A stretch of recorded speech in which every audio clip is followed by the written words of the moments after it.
হরে কৃষ্ণ সুধী গৌর ভক্তবৃন্দ, আজকে আমরা আলোচনা করব আম গাছের জন্ম কথা।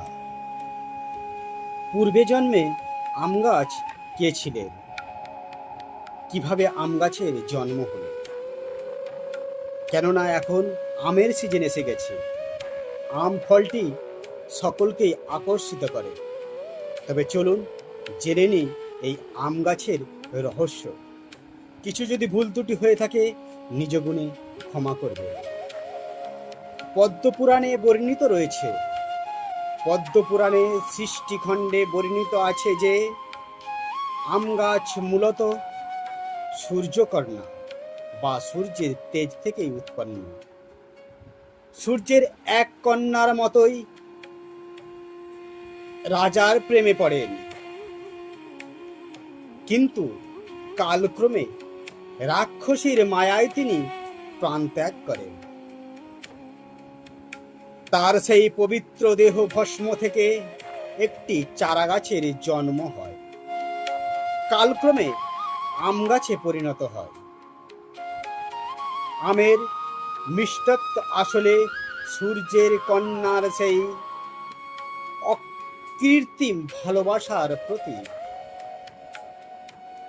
পদ্মপুরাণে একটি শ্লোক রয়েছে, সূর্যকন্যা সমাধুতম অম্রবৃক্ষম শুভপ্রদা তস্মাৎ তস্য ফলম বৃহিতা দেবনম দুর্লভা।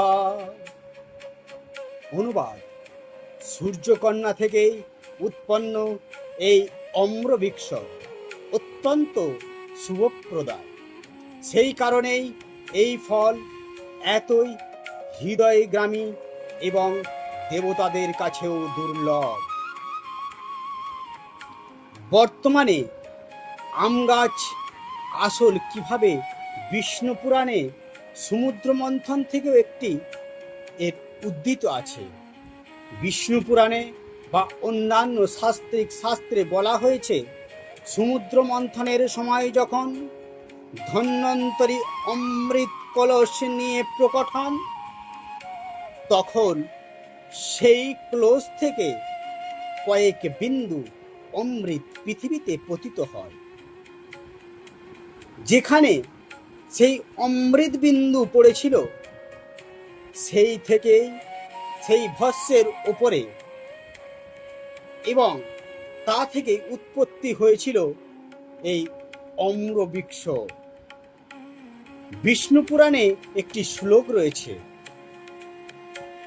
অমৃতম বিন্দুম পতনম অম্রবৃক্ষম ভবাক্ষিতা তস্মৎ ফলম হি তস্যাবম অমৃতম ইতি কথাতে। অনুবাদ, পৃথিবীতে অমৃতের বিন্দুর পতনের ফলে বিভিন্ন বৃক্ষের জন্ম হয়েছিল, তার মধ্যে এই অম্রবৃক্ষ আম গাছের জন্ম হয়েছিল। এই কারণে আমের ফলকে সাক্ষাৎ অমৃত ফল বলা হয়। আম গাছের মাহাত্ম্যে রয়েছে মৎস্য পুরাণের উল্লেখ।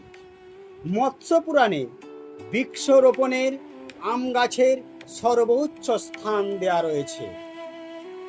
সেখানে বলা হয়েছে, আম গাছ লাগালে মানে একটি বংশ রক্ষা করা হয়। মৎস্য পুরাণে 154 নম্বর থেকে 112 নম্বর শ্লোকে উল্লেখ রয়েছে, দশকুপসমম ব্যাপিম দশা ব্যাপিম সমম বৃহিদা দশহস্র সমম পুত্র দশপুত্রম সমম দ্রমা। অনুবাদ, 10টি কুয়া খনন করলে যেই পূর্ণ হয়, একটি বড় পুকুর খনন করলে সেই ফল হয়। 10টি পুকুরের সমান একটি হ্রদ, 10টি হ্রদের সমান একটি পুত্র, আর 10টি পুত্রের সমান লাভ হয় একটি আমের গাছ লাগালে, অম্র বৃক্ষ রোপণ করলে। এবং বরাহ পুরাণেও তা রয়েছে। বরাহ পুরাণে ভগবান বরাহদেব আম গাছের মাহাত্ম্যের পরিচয় দিয়েছেন। তিনি বলেছেন, আম গাছ রোপণকারী ব্যক্তি কখনো নরক দর্শন করে না এবং তার পিতৃপুরুষেরাও তৃপ্ত হন। এবং বরাহ পুরাণেও এই বৃক্ষের মহিমা রয়েছে। অম্ররোপণম যস্য সব মুক্তম ভবতিম বন্ধনাত্ত তত্রান্তিম চম পিতৃ রহস্যম ভুঞ্জতে চ ফলানি বম। অনুবাদ: যেই ব্যক্তি আম গাছ রোপণ এবং তিনি সংসারের মায়াবন্ধন থেকে মুক্তি পান, তার রোপণ করা আম গাছের ফল ভক্ষণ করে পিতৃপুরুষ পরলোক পরম তৃপ্তি লাভ করেন। এবং স্কন্দ পুরাণেও এটি উল্লেখ রয়েছে। স্কন্দ পুরাণে আম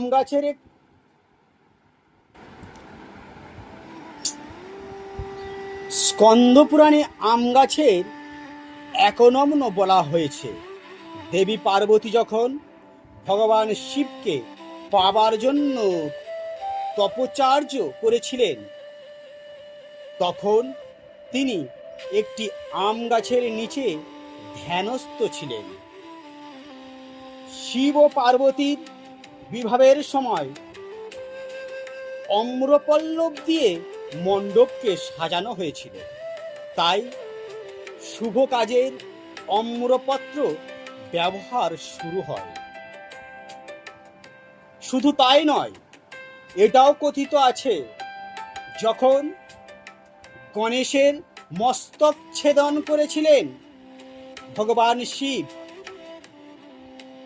আর সেই সময় একটি হস্তির মস্তক ছেদন হয়েছিল।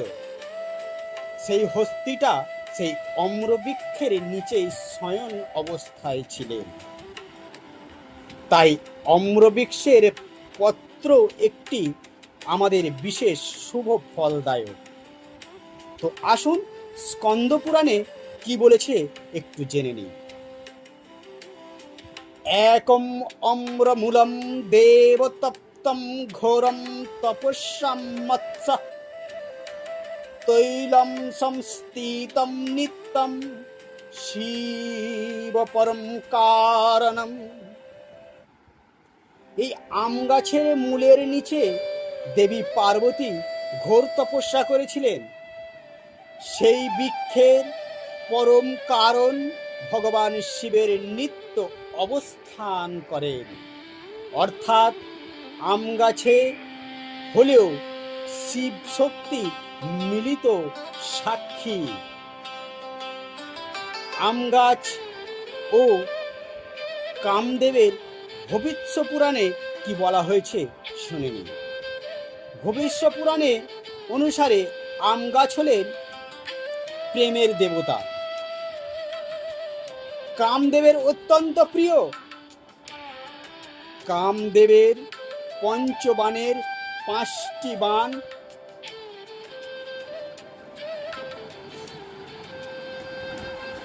কামদেবের পঞ্চবাণের একটি ফুলের বাণ, বাণের মধ্যে হলো অম্রমুকুল।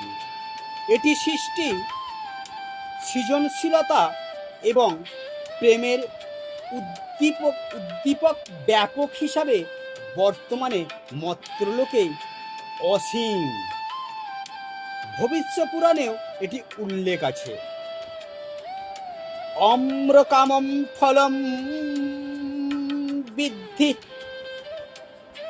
ততন্তম উদ্ভবম কষ যস্য মুকুলম দর্শতম কামম হৃত প্রবর্ততে। অনুবাদ: আম গাছের কাম ফল কামনার ফলপূর্ণকারী হিসাবে জানবেন, যা দেবতাদের তৃপ্তি দেয়, যার মুকুলে দর্শনে হৃদয়ের প্রেমের সঞ্চার হয়। স্বর্গের অমৃত থেকে অথবা সূর্যকন্যার ভস্ম থেকে এই আম গাছের জন্ম হয়েছিল। তিনি ছিলেন দিব্য তেজস্বী সূর্যকন্যা অথবা অমৃতের অঙ্গ। বর্তমানে কিভাবে সমুদ্র মন্থনের মধ্যে প্রজাপতি ব্রহ্মার সৃষ্টির প্রক্রিয়ার মানুষের কল্যাণের পরিবর্তে সম্পূর্ণ আবির্ভাব ঘটে। এই ছিল আজকে বলার। কিছু ভুল ত্রুটি থাকলে নিজ গুণে ক্ষমা করবেন। ভিডিওটা ভালো লাগলে খুব করে শেয়ার করবেন, অন্যকে জানার সুযোগ করে দেবেন। হরে কৃষ্ণ।